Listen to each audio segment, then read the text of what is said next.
ఇది నా శరీరము, మీరు భుజించండి. ఇది నా రక్తము, మీరు పానం చేయండి.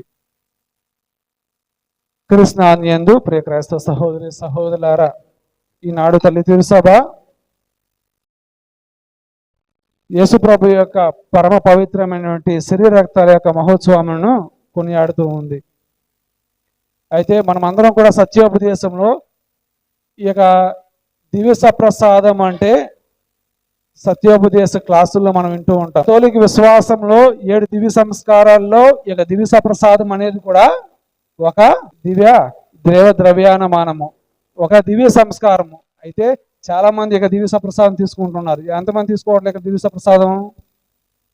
ఎంతమంది తీసుకుంటున్నారు దివ్య సప్రసాదం? ఇక్కడ ప్రతిరోజు సాధ్యమైనంత వరకు అందరూ కూడా దివ్య సప్రసాదం అనేది తీసుకుంటూ ఉన్నారు. దివ్య సప్రసాదం అంటే ఏంటిది? యేసు ప్రభుని యొక్క దివ్య శరీరము, దివ్య రక్తము అనేటువంటి యొక్క స్వభావాలు ఈ యొక్క అపద్రాక్ష రసంలో ఉండే దేవద్రవ్యానమానాన్ని ఏమంటారు? దివ్య సప్రసాదం అని అంటారు. నేను దివ్య పూజ, నడి పూజ సమర్పించే సమయంలో నేను ఎప్పుడు కూడా చెప్తా ఉంటాను ఏంటంటే, సర్వసాధారణమైనటువంటి అపద్రాక్ష రసము దేవుని యొక్క శరీర రక్తాలుగా మారుతుంది. ఇదే మన యొక్క విశ్వాసం. సర్వసాధారణమైన అపద్రాక్ష రసములు దేవుని యొక్క శరీర రక్తాలుగా మారుచున్నది అనేది దేవద్రవ్యానమానము. ఈనాటి మొదటి పట్టణంలో ప్రత్యేక విధంగా యావే దేవుడు ఇశ్రాయేలు ప్రజలందరినీ కూడా తాను వాగ్దానం పరిచిన రీతిని బట్టి ఐగుప్తు దేశం నుంచి వాగ్దానం పరిచినటువంటి కానాను దేశం తీసుకురావటానికి సుదీర్ఘంగా ఎన్ని సంవత్సరాలు పట్టింది? 40 సంవత్సరాలు పట్టింది. 40 సంవత్సరాలు పట్టింది. కాకపోతే ఆ 40 సంవత్సరాలు నిజంగా ప్రయాణం చేస్తే ఆ 40 సంవత్సరాలు అనేది ఎక్కువే, చాలా ఎక్కువ. ఆ యొక్క సుదీర్ఘమైనటువంటి ప్రాంతానికి ఉన్నటువంటి దూరం ఎంతంటే మహా అయితే 450 నుంచి 600 కిలోమీటర్లే. అంటే మహా అయితే 7 రోజుల నుంచి 10 రోజుల్లో ప్రయాణం చేసేయగలం. కాకపోతే యావే దేవుడు ఈ ఇశ్రాయేలు ప్రజలందరినీ కూడా ఐగుప్తు దేశం నుంచి తీసుకురావడానికి సుదీర్ఘంగా 40 సంవత్సరాలు, 1 సంవత్సరం కాదు, 2 సంవత్సరాలు కాదు, సుదీర్ఘంగా 40 సంవత్సరాలు ఉపయోగించుకున్నాడు. ఎందుకని ఉపయోగించుకుని ఉంటాడు? ఈ ఇశ్రాయేలు ప్రజలందరినీ కూడా ఇక ఐగుప్తు దేశం నుంచి తీసుకొచ్చే ప్రయత్నంలో మోషే చెప్పిన మాటలు విన్నారు. మోషే చెప్పిన మాటలు విని మోషే యొక్క నాయకత్వం నడుస్తున్నట్టు వీళ్ళందరూ కూడా మార్గమధ్యంలో అరణ్యంలోకి వచ్చేసరికి దేవుని యందు విశ్వాసం కోల్పోయినటువంటి వారు ఈ ఇశ్రాయేలు ప్రజలు విశ్వాసం కోల్పోయారు. తరచూ కూడా ప్రతి ఆదివారం కూడా మనం అందరం దివ్య శరీర రక్తాలను స్వీకరిస్తూనే ఉంటాం. ఈరోజు ప్రత్యేక విధంగా దివ్య ప్రసాద మహోత్సవం కొనియాడుతున్నామని అంటే మనం అందరం కూడా కథోలికులుగా 10 మందికి సాక్ష్యం ఇవ్వాల్సింది ఏంటంటే, స్వయాన ఈ యొక్క అపద్రాక్ష రసంలో స్వయాన యేసు ప్రభువే ఉన్నాడన్న నమ్మికను, విశ్వాసాన్ని 10 మందికి మీరు చెప్పాలి. ఇదే దేవునికి మీరు ఇవ్వగలిగిన గొప్ప సాక్ష్యం. యేసు ప్రభు చాలా వివరంగా చెప్తాడు, మీరు పితా పుత్ర పవిత్రాత్మ అని జ్ఞానస్థానం ఇచ్చి నా పేరిట సువార్త ప్రబోధించి సాక్ష్యం ఇవ్వమన్నాడు. మీరు నిజంగా కథోలిక విశ్వాసులు అయితే మీరు ఇవ్వాల్సిన సాక్ష్యం ఏంటిది? ఇది ఈ రోజున యేసు ప్రభు స్వయాన అపద్రాక్ష రసంలో నిజంగా కొలువై తాని యొక్క దివ్య సన్నిధానాన్ని మనందరూ కూడా అందిస్తూ ఉన్నాడు. అయితే ఇశ్రాయేలు ప్రజలందరూ కూడా ఆ యొక్క అరణ్యంలో ఉన్న సమయంలో దేవుడు వారికి ఆహారం లేదని తెలుసు. అయినప్పుడు కూడా దేవుడు యొక్క ప్రణాళిక వేరు, మానవుని యొక్క ప్రణాళిక వేరు. ఆ యొక్క ఐగుప్తు దేశం నుంచి తీసుకొచ్చిన దేవుడు వీళ్ళకి ఎలా రక్షింపజేసుకోవాలో వీళ్ళకి తెలియదు అంటారా? దేవుడికి తెలియదు అంటారా? ఎందుకంటే వాళ్ళు అనుకున్నారు ఏంటంటే, ఈ అరణ్యంలో తీసుకొచ్చింది మమ్మల్ని అందరం కూడా చంపేయటానిక, లేకపోతే మా అందరూ కూడా ఆహారం లేకుండా అలమటించి మమ్మల్ని అందరూ కూడా ఇక్కడే తుదిముట్టించే మాదిరిగా మమ్మల్ని అందరూ కూడా చేయటానికి మీరు తీసుకొచ్చావని ఎవరు నిందిస్తున్నారు? మోషే నిందిస్తున్నారు. మోషేతో పాటు దేవుణ్ణే నిందిస్తున్నారు. మనం గమనించాల్సిన సత్యం ఏంటంటే, కష్టంలో ఉన్నప్పుడు దేవుణ్ణి మనం గుర్తిస్తున్నామంటే, ఆ సమయంలో మనం ప్రార్థన చేస్తున్నామంటే నువ్వు నిజంగా కష్టంలో ఉన్నట్టే. సుఖంలో ఉన్నప్పుడు దేవుణ్ణి మనం గుర్తు చేసుకోకుండా దేవుని యందు ప్రార్థన చేస్తలేదంటే దేవుణ్ణి నువ్వు పెడచెవున పెడుతున్నావని గమనించాలి.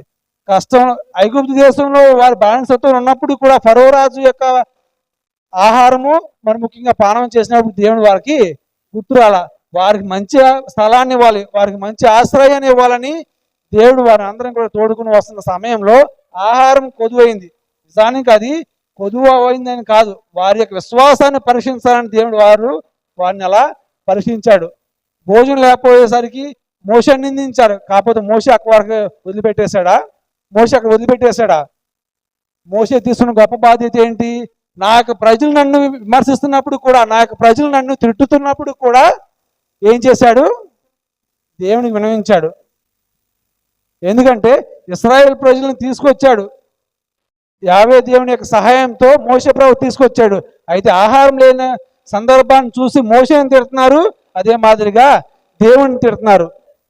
ఈ రోజుల్లో ఏంటంటే గురువుల మీద విమర్శలు, దైవ సేవకుల మీద విమర్శలు. ఎలా అయితే మోషేని విమర్శించారో అదే మాదిరిగా గురువుల మీద విమర్శలు, దైవ సేవకుల మీద విమర్శలు. ఇది చేయటం ద్వారా మనకు వచ్చేది ఏమీ లేదు. దైవ సేవకుడు ఏంటి? మోషే ఏం చేశాడు? దేవునికి మరి ముఖ్యంగా ప్రజలకు మధ్యవర్తి, దేవుని యొక్క సేవకుడుగా తన యొక్క పనిని నెరవేరుస్తున్నాడు. మేము చేసే పని ఏంటిది? చేసే పని కూడా అదే. దేవునికి మీకు మధ్యవర్తిగా ఉండి ఇక దీవు పూజా బలిని సమర్పిస్తున్నాం. అలనాడు మోషేని విమర్శించారు, ఈరోజు కూడా చేసేది అదే. ఈరోజు కూడా చేసేదే. మేము ఎక్కడి నుంచో ఊడిపడాలా. ఎక్కడి నుంచి ఊడిపడ్డాం? ఇక దివ్య పూజా బలిని సమర్పించేది యాజకులందరూ కూడా ఎక్కడి నుంచి ఊడిపడ్డారు? పరలోకం నుంచి ఊడిపడాల. మీ సన్నిధానం మీ నుంచే, మీ కుటుంబాల నుంచే, మీ మధ్య నుంచే మేము ఎన్నుకోబడి దేవునికి మీకు మేము వారధిగా, దేవునికి మీకు మధ్య సాధారణంగా ఉంటూ దివ్య పూజా బలిని ఎవరి పేరు సమర్పిస్తున్నాం? మీకోసం సమర్పిస్తున్నాం. మీరు చేసేటువంటి తప్పిదములే కావచ్చు, మీరు చేసేటువంటి పుణ్యక్రియలే కావచ్చు, ఆ నిమిత్తాన్ని మేమందరం కూడా దివ్య పూజా బలి మీకు సమర్పిస్తున్నాం. స్వయాన గురువుగా అప్పగించిన బాధ్యతను స్వయాన గురువు నెరవేరుస్తూ ఉంటాడు. ఈనాడు ప్రత్యేక విధంగా మనమందరం కూడా దివ్య సప్రసాద మహోత్సవం కొనియాడుతున్నామంటే ఆ గొప్ప అర్హత మాకనేది ఏమీ లేదు. మీ నుంచే ఎన్నుకోబడ్డాము, మీ నుంచే మేము తీసుకోబడ్డాం. అర్హత ఇచ్చింది దేవుడు. అయితే సర్వసాధారణమైన అపద్రాక్ష రసం దేవుని యొక్క శరీర రక్తగా మారుతున్నాయి అంటే మా యొక్క అర్హత ఏమీ లేదు. మా అర్హత ఏమీ లేదు. దేవుని యొక్క అనుగ్రహం ద్వారా, దేవుని యొక్క అభిషేకం ద్వారా, దేవుని యొక్క తోడ్పాటు ద్వారా ఈ యొక్క సర్వసాధారణమైన అపద్రాక్ష రసములు దేవుని యొక్క శరీర రక్తాలుగా మారుతున్నాయి. ఆ యొక్క దేవుని యొక్క శరీర రక్తాలుగా మారుతున్న సందర్భాన స్వీకరిస్తున్న మీరందరూ కూడా ఏమి విశ్వసిస్తున్నారు? ఇది స్వయాన దేవుని యొక్క శరీరము, దేవుని యొక్క రక్తము. అయితే మోషే ప్రవక్త అదే చేశాడు. వారికి ఆహారం ఇవ్వకూడదని అనుకోలా, ఇవ్వద్దని అనుకోలా, దేవుని ప్రార్థించాడు. మళ్ళీ ఏం చేశాడు? దేవుని ప్రార్థించాడు. అయితే దేవుని మోషే యొక్క మొర విన్నాడు. మోషే యొక్క మొర విని ఏమందించాడు? మన్నాను అందించాడు. అయితే బండ నుంచి నీళ్లు కూడా అనుగ్రహించాడు. దాహంతో దప్పికతో అలమాడుతున్నట్టు యొక్క ఇశ్రాయేలు ప్రజలు కూడా దాహాన్ని తీర్చుకోవడానికి బండ నుంచి నీళ్ళు ఇచ్చాడు. ఎడారిలో మన్నాను కురిపించిన దేవుడు, ఎడారిలో నీళ్ళు ఇచ్చిన దేవుడు ఇశ్రాయేలు ప్రజల యొక్క మొర విన్నాడు. అదే మాదిరిగా ఇశ్రాయేలు ప్రజలందరూ కూడా వాగ్దాన భూమి తీసుకుపోవడానికి మోషేను సహాయంగా ఉపయోగించుకున్నాడు. మోషేను ఒక సాధనంగా ఉపయోగించుకున్నాడు. మోషేను ఒక సేవకుడుగా ఉపయోగించుకున్నాడు. మన యొక్క జీవితాల్లో కూడా ఇదే మనం గ్రహించాలి. దేవుని యొక్క ఆశీర్వాదాలు ఉన్నప్పుడు, సుఖంగా జీవించినప్పుడు మీరు దేవుణ్ణి మర్చిపోవద్దు. ఇశ్రాయేలు ప్రజలకు అన్నీ కూడా సమకూర్చినప్పుడు దేవుణ్ణి మర్చిపోయారు. లోటు కలిగినప్పుడు దేవుణ్ణి విమర్శిస్తూ ఉన్నారు. మనం అలా ఉండకూడదు. ఇశ్రాయేలు ప్రజల వలె మనం ఉండకూడదు.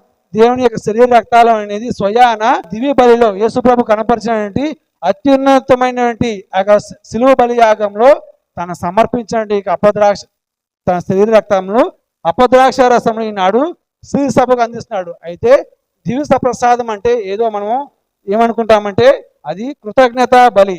దివ్య ప్రసాదం అంటే కృతజ్ఞత బలి.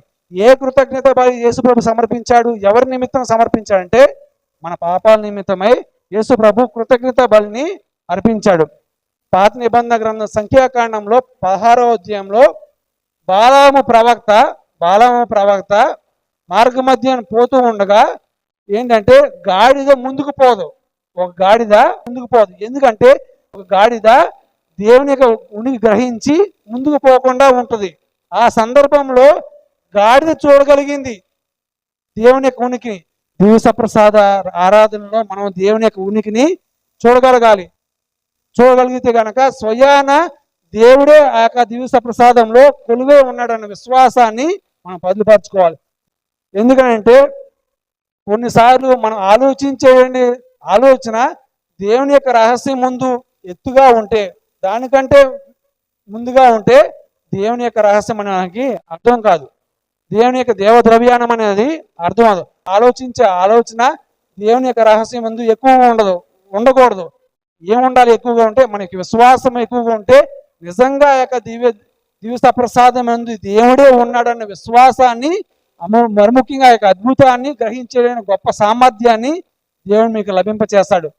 విశ్వాసము ఉన్న సమయాన్న మనము తర్కించేటువంటి మన యొక్క ఆలోచన అనేది తగ్గింపుతనంతో ఉండాలి.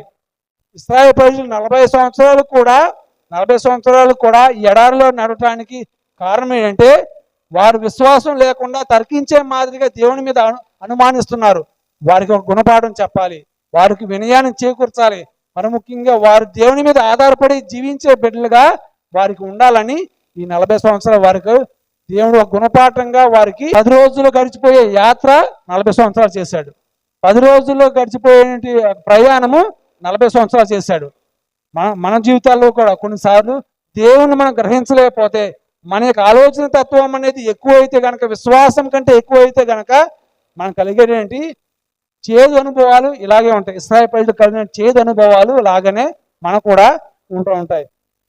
యోహాను శుభవార్తలో 6వ అధ్యాయము 53వ వచనం, మీరు మనిషి కుమారుని యొక్క శరీర రక్తాలను భుజించినే తప్ప మీకు నిత్య జీవం అనేది ఉండదు. ఎంతమంది నిత్య జీవం కావాలని తాపత్రయపడుతున్నారు?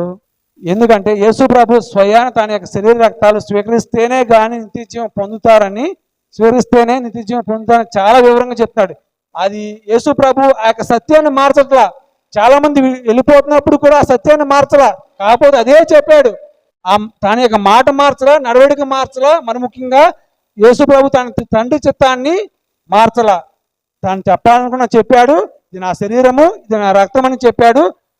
ఎంతమంది వెళ్ళిపోయినా కానీ, యేసుప్రభు నుంచి విడిపోయినా కానీ తన మాట మారలా, తన నడవడిక మారలా, తన యొక్క చిత్తము మారలా. గ్రహించాల్సిన విషయం ఏంటంటే యేసుప్రభు యొక్క దివ్య శరీర రక్తాన్ని స్వీకరిస్తున్నాడు. మనం అందరం కూడా విశ్వాసం కనపరుచుకోలేకపోతే ఆ యొక్క అప్పద్రాక్ష రసం స్వయాన నిజమే యేసుప్రభు ఉన్నాడని మనకి ఆలోచన రాదు. ఆ అప్పద్రాక్ష రసం విశ్వాసం లేకుండా తీసుకుంటే, సంసిద్ధత లేకుండా తీసుకుంటే కనుక మనం అందరూ కూడా తీర్పుకు గురవుతాము. దేవుని యొక్క తీర్పుకు మనం అందరం కూడా పాత్రలం అవుతాం. ఎందుకని దేవుని యేసు ప్రభు స్వయాని యొక్క అప్పద్రాక్ష రసంలో ఎందుకు ఎంచుకున్నాడు? ఇంక ఏదైనా ఎంచుకోవచ్చు కదా. అప్పద్రాక్ష రసంలో ఎందుకు ఎంచుకున్నాడు? అప్పం స్వీకరిస్తే అది శారీరక పుష్టికి తోడ్పడుతూ ఉంటుంది. అదే మాదిరిగా ద్రాక్షారసం అనేది దేనికి గుర్తు అంటే సంతోషానికి గుర్తు. మనమందరం కూడా సంఘంగా అప్పద్రాక్ష రసం స్వీకరిస్తున్నాం కదా. మనమందరం కూడా ఒక కుటుంబంగా సమావేశమై అప్పద్రాక్ష రసమును స్వీకరిస్తున్నాం. మనమందరం కూడా భాష మనకు అడ్డుగోడగా ఉండకూడదు, ప్రాంతం అడ్డుగోడగా ఉండకూడదు, కుల భేదాలు అడ్డుగోడగా ఉండకూడదు. ఇవన్నీ కూడా అడ్డుగోడగా ఉండకుండా ఈ అప్పద్రాక్ష రసం అనేది ఒక కుటుంబంగా చేస్తూ యేసు ప్రభు చాలా వివరంగా చెప్తున్నాడు. ఎవడైనా నిత్య జీవం పొందాలంటే యేసు ప్రభు యొక్క శరీర రక్తాలను స్వీకరించి స్వయాన ఆ యొక్క అప్పద్రాక్ష రసంలో స్వయాన దేవుడే ఉన్నాడని విశ్వసించాలి, నమ్మాలి. అదే దేవుని యొక్క రహస్యము, దేవుని యొక్క దేవ ద్రవ్యాన్ని మనము ఆ దేవుని యొక్క రహస్యము మన యొక్క జీవితంలో మరుగుపరిచే సమయంలో మనం అందరం కూడా తగ్గింపుతనంతో ఉంటూ ఆ యొక్క అప్పద్రాక్ష రసముకు నిలువెత్తున మనం అందరూ కూడా సాక్ష్యం ఇచ్చే మాదిరిగా ఉండాలని ఈ పండుగ సందర్భాన్ని మనం అందరం కూడా ప్రార్థన చేసుకుంటూ మనమందరం కూడా ఆ యొక్క దివ్య పూజా బలిలో పాల్పంచడానికి మనమందరం కూడా అర్హులము.